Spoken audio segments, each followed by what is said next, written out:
CW2C orgulhosamente apresenta Delegado Arthur José Dian, supervisor do Grupo Especial de Reação de São Paulo,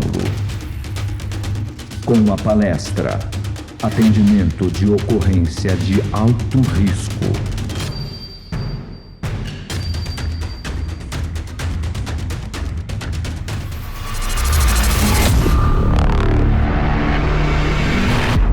World Combat Conference.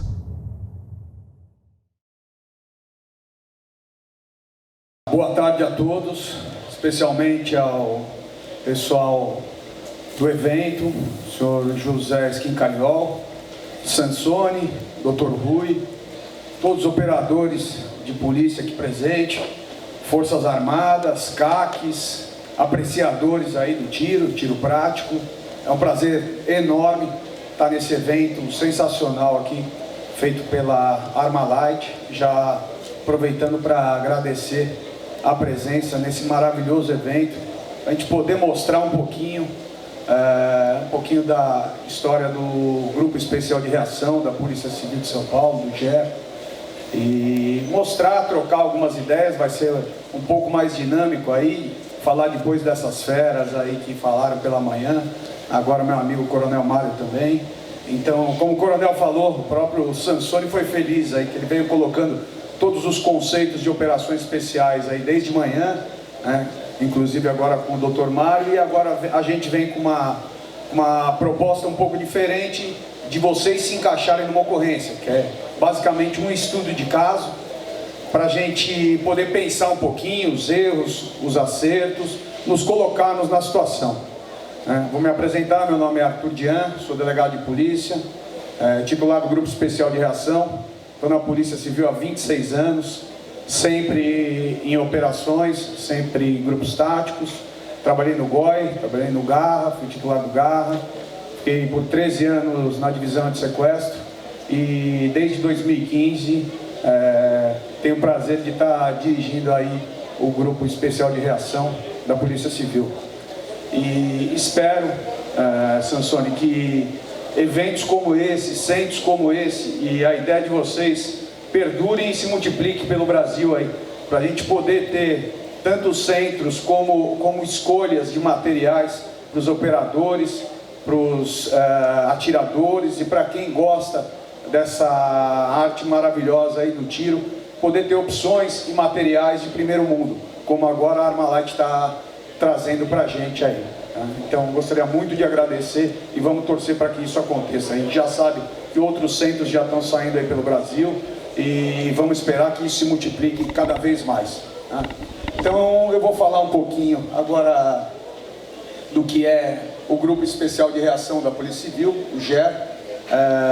É um grupo que foi criado em 1989, uma demanda específica de atender, como o Coronel Mário falou, como a própria Rota fazia, as rondas bancárias feitas pela Polícia Civil também, que participavam da investigação, faziam levantamentos e, vez por outra, trombavam com alguma ocorrência, né, no linguajar nosso aí. Então foi necessário que policiais de diversas unidades, com uma certa especialização, vamos dizer assim, que era uma coisa bem crua ainda, formassem esporadicamente o grupo para demandas específicas. Então, inicialmente, ele começou como Grupo Especial de Resgate. Resgate do quê?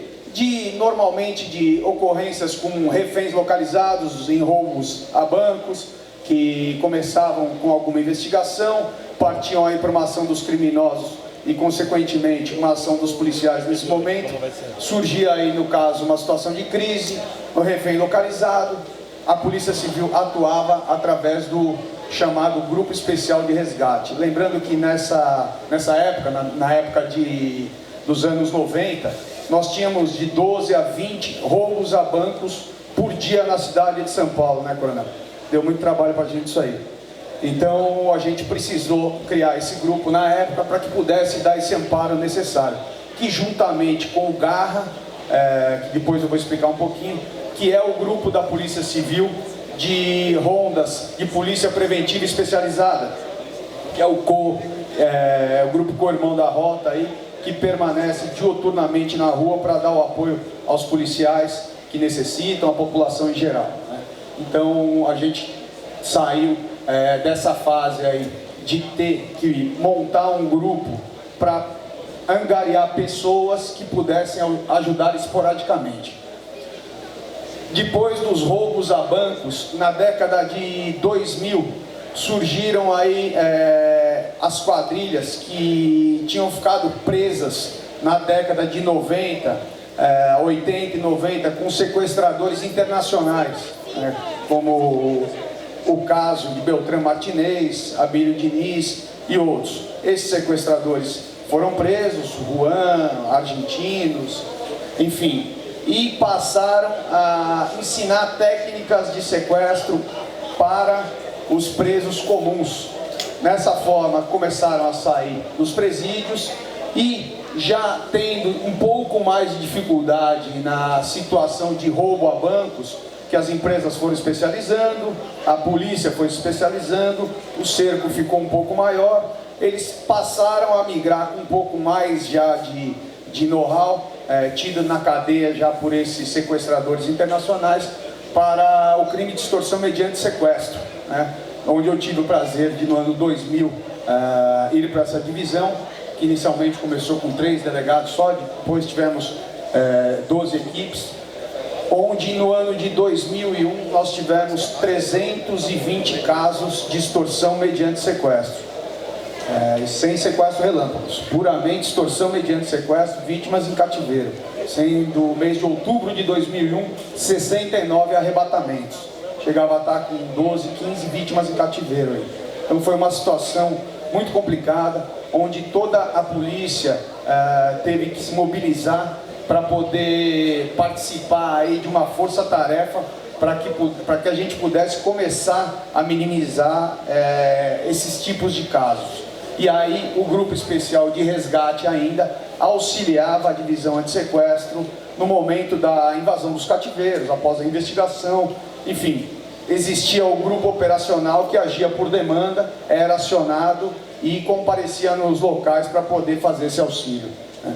O crime de extorsão mediante sequestro perdurou por muitos anos ainda, foi diminuindo com uma ação muito importante da divisão antissequestro, com ações pontuais também da Polícia Militar, que por diversas vezes estouraram diversos cativeiros e levavam para a gente no antissequestro, uma parceria muito grande sempre, e foi dificultando para os sequestradores, que era muito sequestrador morto no cativeiro, sequestrador que não conseguia, a gente desenvolveu uma técnica nossa, vamos dizer assim, no antissequestro, que a gente tinha que frustrar o pagamento do resgate e frustrar aquele tipo de crime, de alguma forma. Vamos começar por onde? Não vamos deixar pagar. Chegou no cativeiro, se houver reação, se alguém reagir, vamos, né, fazer com que eles não façam outro sequestro. Então aí começou a diminuir muito, ninguém mais, os cabeças começaram a perder os soldados aí. Então o crime de extorsão mediante sequestro começou a diminuir bastante. Quando eu saí de lá já em 2013, o número era bem reduzido, foi perto de 10 no ano. Então nós tivemos um êxito muito grande, porque também as quadrilhas, de uma forma dinâmica, passaram a procurar outro tipo de crime aí para que pudessem angariar dinheiro. Isso que a gente coloca ali, a procura do dinheiro vivo.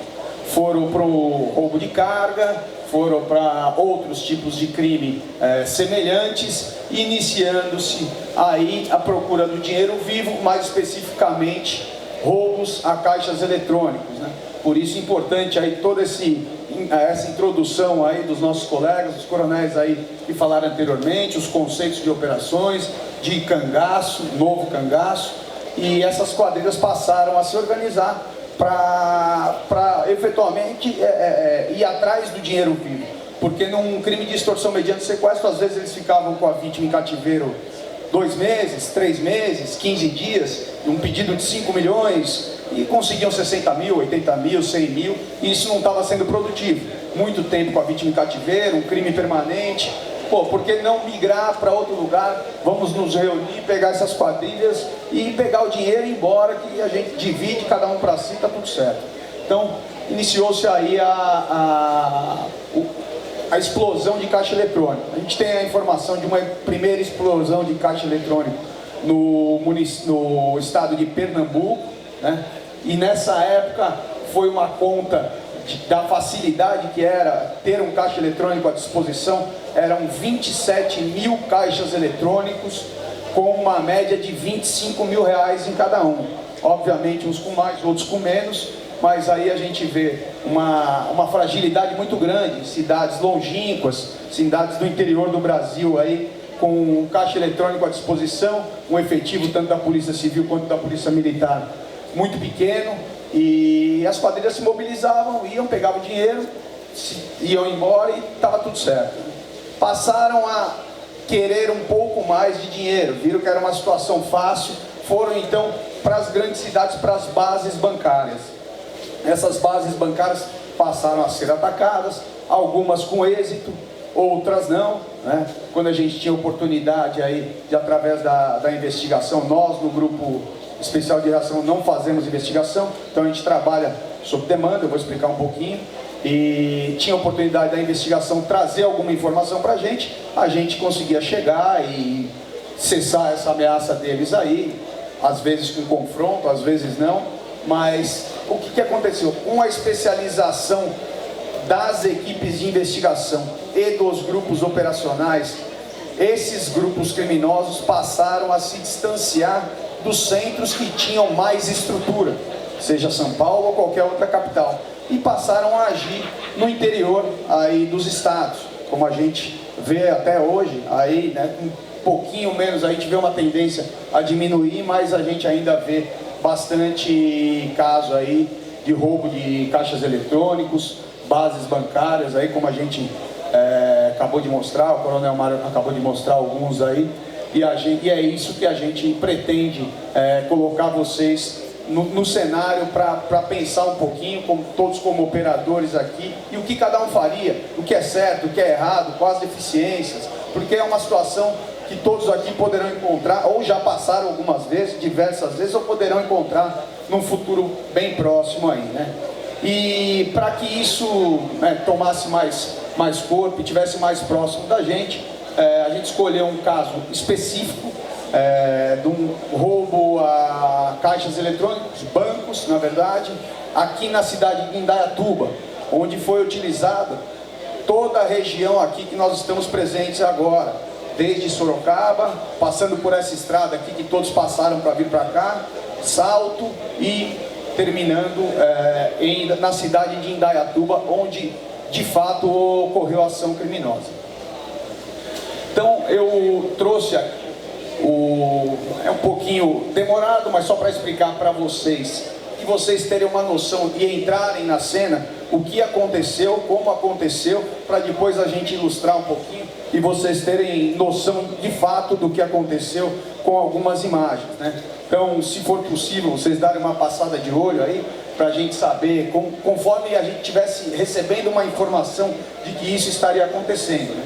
Então, basicamente, a equipe de investigação detectou uma quadrilha de roubos de caixa eletrônica, passou a monitorá-las durante um período, efetuou algumas diligências e prisões, e uma célula, eles obviamente são divididos em células, né? Algumas células que permaneceram ainda na rua, obviamente iriam praticar outros crimes. Um dos veículos foi monitorado, como a gente vê ali, um veículo Corolla, né, que como esse é o histórico do BO, ele diz já aqui apreendido, porque essa descrição é posterior à ocorrência. Então esse veículo passou a ser monitorado. Essa ocorrência aconteceu em agosto de 2017. Agosto de 2017. Então ela deu início no dia 31 de julho e perdurou até o dia 2 de agosto. E fica aqui já uma lição.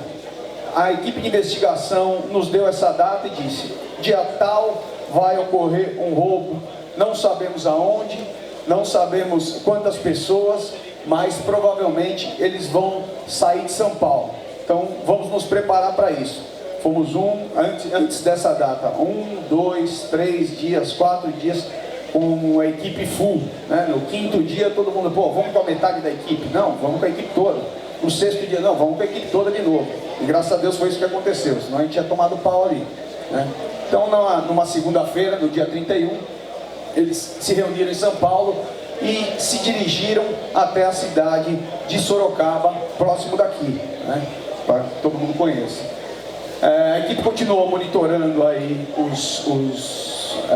a quadrilha, né? Sendo que essa equipe poderia fazer alguma coisa naquela cidade de Sorocaba, que estaria ali localizada com mais pessoas ou não, com outro imóvel ou não, sem muito mais informações. Identificaram que essa equipe entrou na casa e saíram em alta velocidade para uma outra localidade, tomando essa estrada, né, indo para a cidade de Salto. Na cidade de Salto, mais uma vez a equipe, os criminosos pararam em uma residência e seguiram para outro lugar. Nesse momento, as equipes já de apoio do Grupo Especial de Reação estavam vindo já para essa região, sabendo que poderia ser aqui, e começa as leis de Murphy. O nosso blindado já não conseguiu chegar, né, por ser lento e por ter tido um problema, e para a ocorrência ser dinâmica, rápida. Infelizmente, um apoio mais do que necessário nesse momento, o blindado não conseguiu chegar e a gente teve que operar sem o blindado. Fez uma falta tremenda, vocês vão ver daqui a pouco. E a equipe, os criminosos saíram dessa cidade de Salto e pegaram a estrada. A equipe de investigação pediu apoio para que fosse feito ali um bloqueio na estrada, nessa estrada aqui um pouco mais para frente, antes da cidade de Indaiatuba. Porém, elas, por algum motivo, por terem estudado a região, conseguiram aí dar um pinote da equipe de investigação, perderam os criminosos e aí a gente ficou sem informação. Como não foi localizado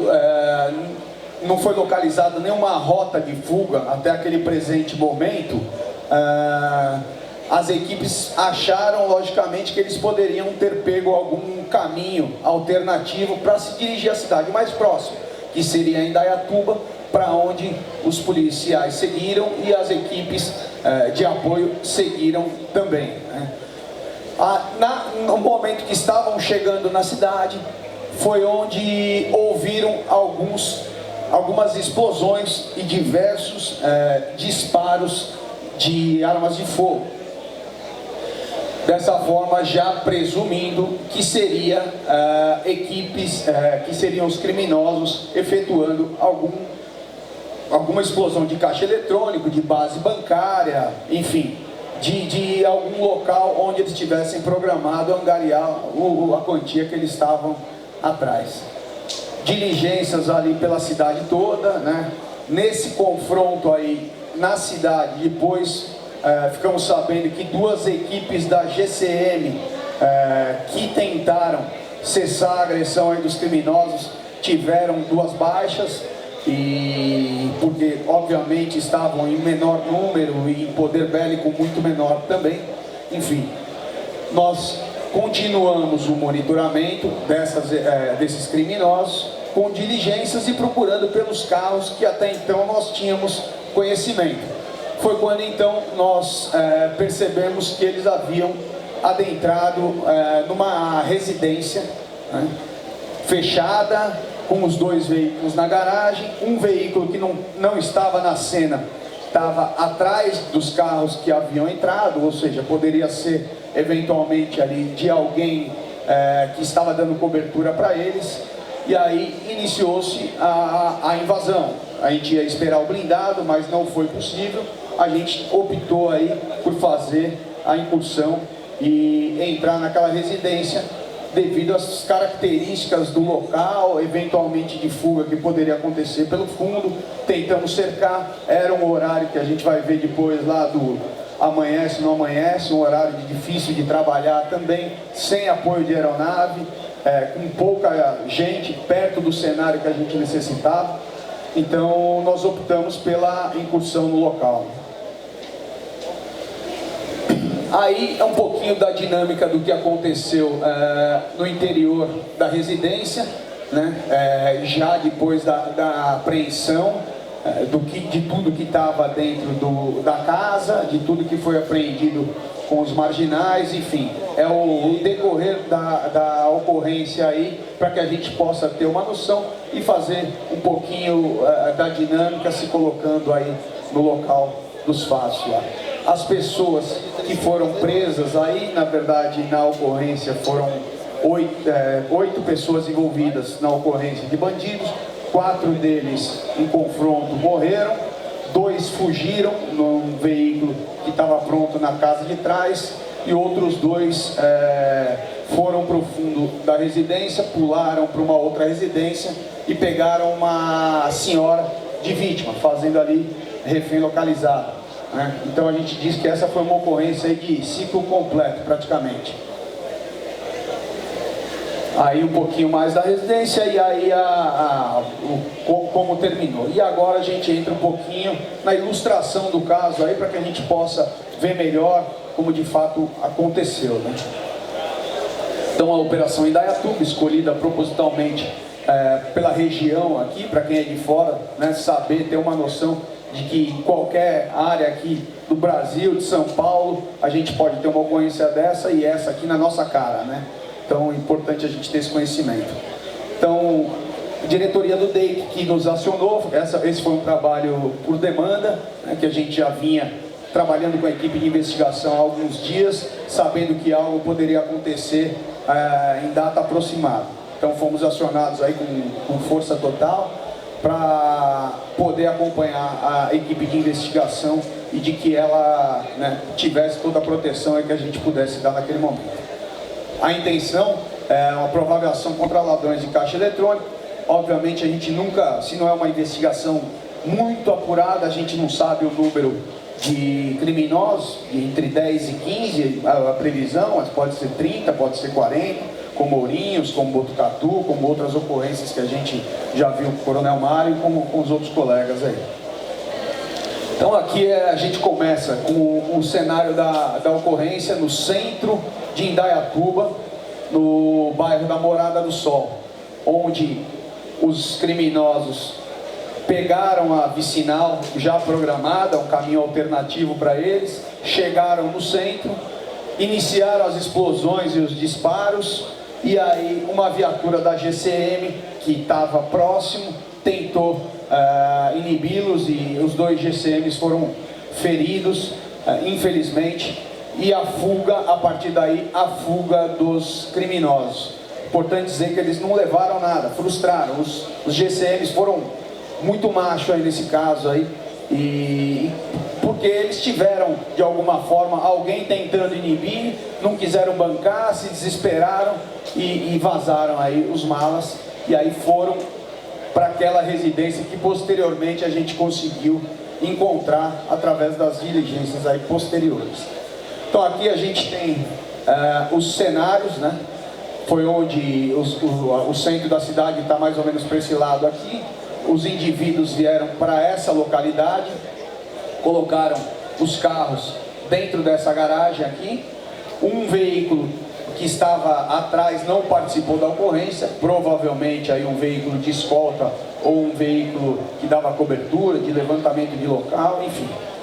Aqui nessa edícula foi onde ocorreu o maior confronto, apesar de que eles estavam também no interior da residência. E nesse outro cenário foi para onde os indivíduos saíram, 2 fugiram com um veículo que estava na residência e os outros 2 fizeram aqui o refém localizado, a refém localizado. Então a gente chegou nessa residência, após observar que os veículos estavam na garagem, e aqui é importante observar o horário, né, de 5 para 6 da manhã, amanhecendo, um horário crítico, chato. Ali a gente precisa de iluminação, mas também tem o tempo jogando contra a gente, se não entrar pode ter fuga. Enfim, toda a situação de operações aí tem que ter alguma coisa dando errado, uma lei de Murphy aí, a gente sempre tem que ser preparado para isso, e essa é uma das lições que a gente tira de qualquer operação, né?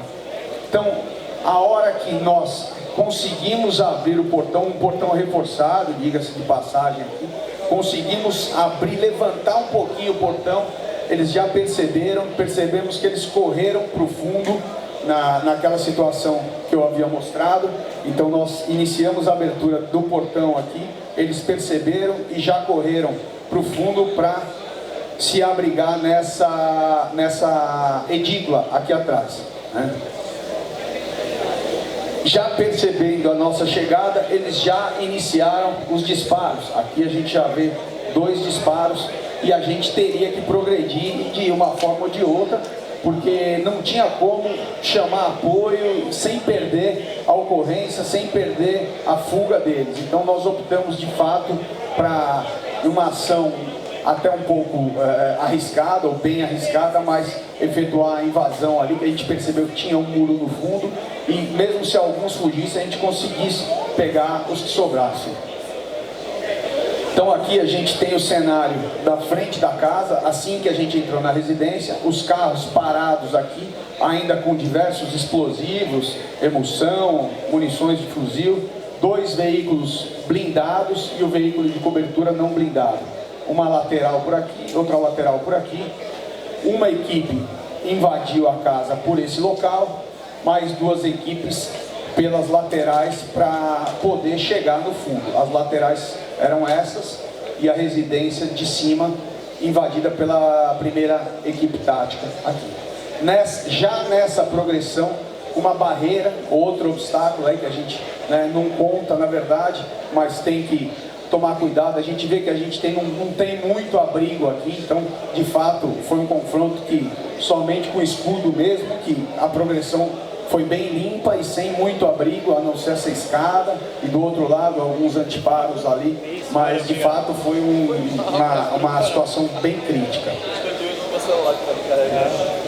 E aqui os cenários que a gente pôde observar após a invasão, né? 4 dos indivíduos foram para o interior da edícula e passaram a efetuar os disparos desde o início, quando saíram da residência e partiram lá para trás, né? Esse primeiro indivíduo portando um fuzil 5.56, esse segundo indivíduo montando uma MAG 7.62 e ao mesmo tempo com uma Glock 9mm, com rajada na mão, que até atingiu um policial nosso.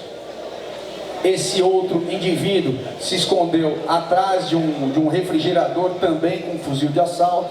A gente pode perceber aqui que todos de colete. E esse outro indivíduo a gente vai ver daqui a pouquinho também com colete, com fuzil 5.56, para atingir os policiais.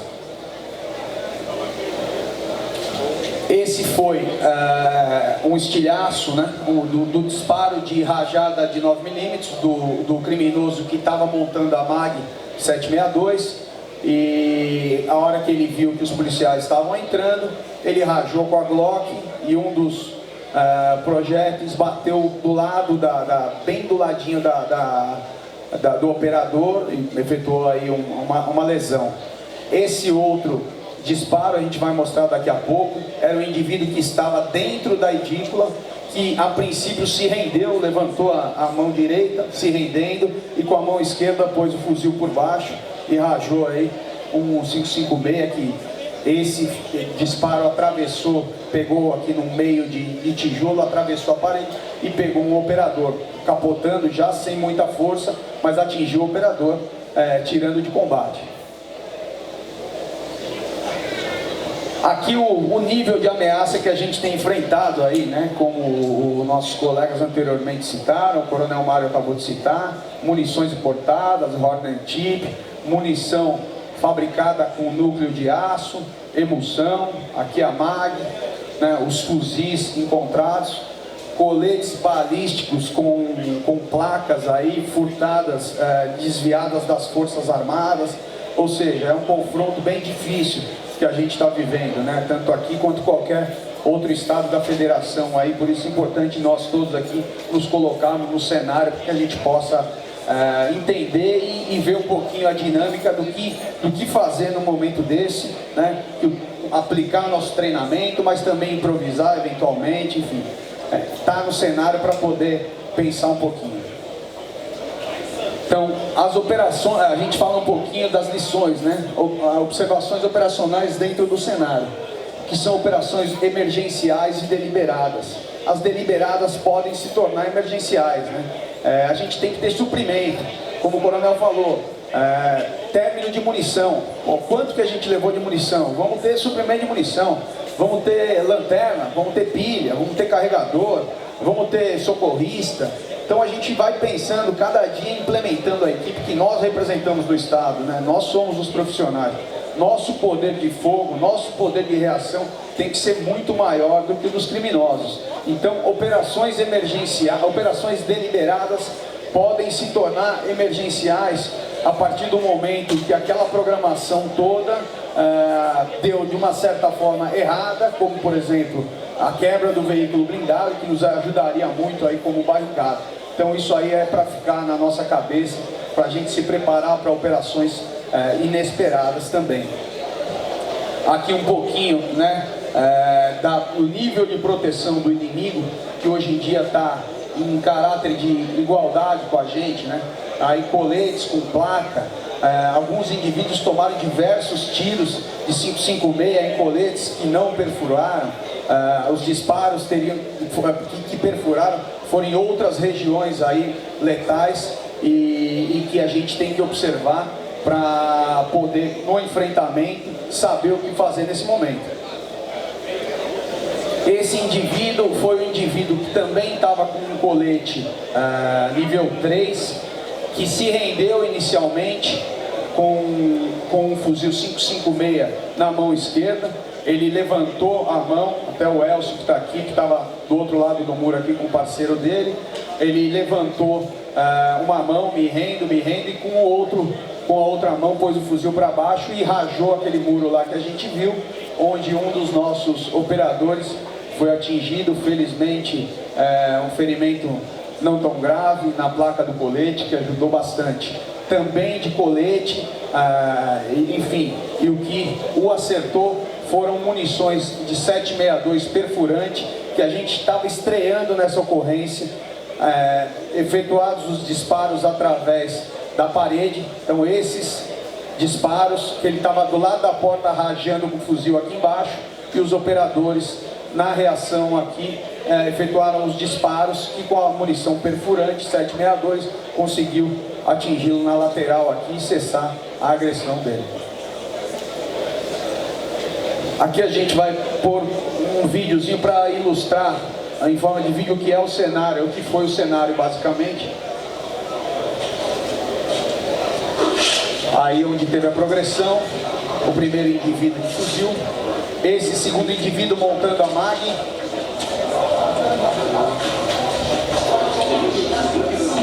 esse terceiro indivíduo escondido atrás do refrigerador. Ó, engateando no vidro. Aqui é a distância, irmão. O fuzil não dá distância, o indivíduo que quis se render e rajou a equipe aí.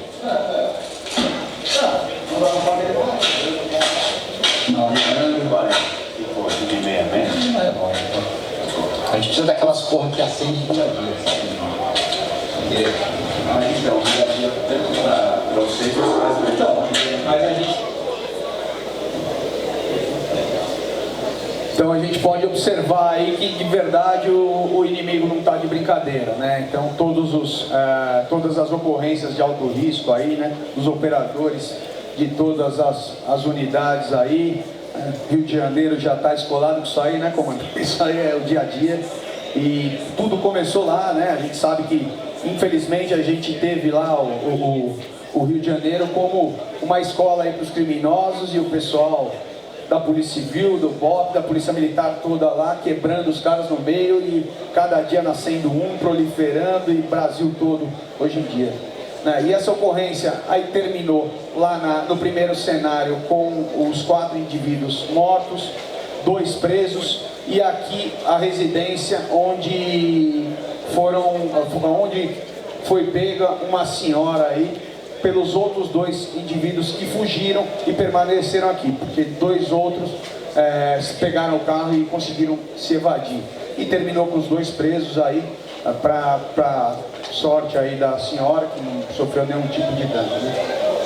Então aqui a gente mostra um pouquinho, né, o que a gente tem que usar de equipamento, colocar na cabeça de todo mundo aqui o que a gente vem enfrentando, saber que a gente às vezes tem que usar a distância aí para se aproximar, usar a técnica de um tiro mais longo eventualmente para trombar uma ocorrência onde eles bloqueiam a estrada, enfim, às vezes erram na mão, vão colocar mais explosivo do que deviam, né, pela pouca experiência, mas aqui para ilustrar um pouquinho, essa é uma ocorrência na cidade de Santos aqui, isso está sendo corriqueiro no Brasil todo, né, cada vez mais a gente vê aí o pessoal com armas .30, .50, a Melicinha 556 e 762 já estão ficando de backup para eles aí, então de fato está ficando desigual. Então, por isso, é importante isso que a gente está fazendo, cada dia mais o preparo, vamos ganhar deles com equipamento, com técnica, com treinamento,